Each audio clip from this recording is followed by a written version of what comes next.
In this lesson, you can learn how to make an important presentation in English. This lesson will help you learn useful word phrases and techniques to introduce yourself and your topic. Keep your ideas organized, deal with the problems, and respond to questions from audience members. Part 1. How to introduce yourself and your topic. Good morning, teacher. Good morning, everyone. Before we begin, let me introduce myself briefly to those who don't know me. My name is, and I'm studying in the second year of a doctorate in specialty. Next, you need to introduce your topic. You can just say, today I am going to be talking about. I'll begin by, and then I'll go on to, I'll explain why, and I continue by giving real examples. Finally, I'll briefly discuss why,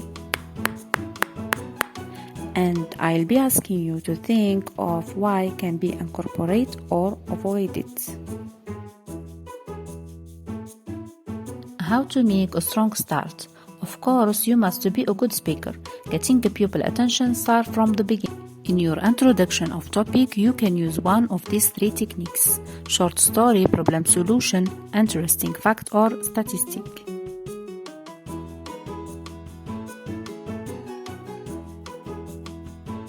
Part 2. The body of topic, in which define your topic, what makes you talk about this topic, data and fact about the topic. Interact with your audience by preparing a question about the topic and preparing short story about the topic. The use of visual aids attracts 65% of a pupil. The most famous is the PowerPoint that integrates visual and audio media, that summarize information, facilitates understanding, and makes you a professional. Having interesting or giving information is not enough. How you structure and organize your information is equally important. You can use signposting to move between points. Next, I'd like to talk about. Let's move on and discuss. At this point, I'd like to turn to. Also to show when you're giving a summary or going to more detail. Let me go into more detail about. Let's examine in more depth. I'd like to elaborate on. Also to signal that you in conclusion. To wrap up, let's remind ourselves of why this should matter to everyone here. Let's review the key points from this section. So you've heard that what I have to say, what conclusion you can take away from this. Part 3. Some advice and language for dealing with the problems during your presentation.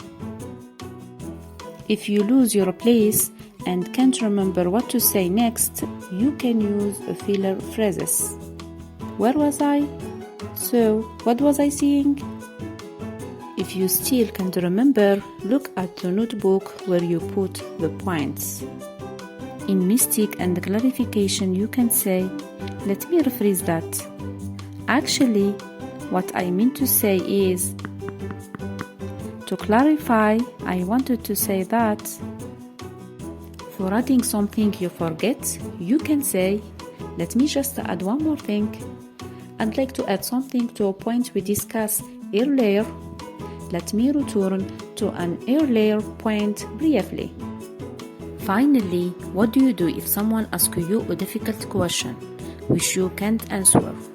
You have three options. First, delay giving an answer. By, I've allocated time for questions at the end of this section, so we'll address your idea later. Or, I am not in a position to answer that right now, but I'll get back to you later. Next, you can deflect the question.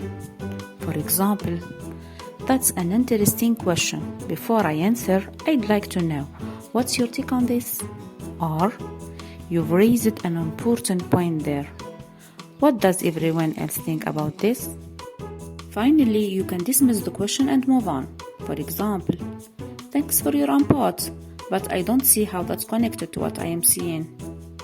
Or, I don't mean to be blunt, but I don't think that's relevant to today's discussion.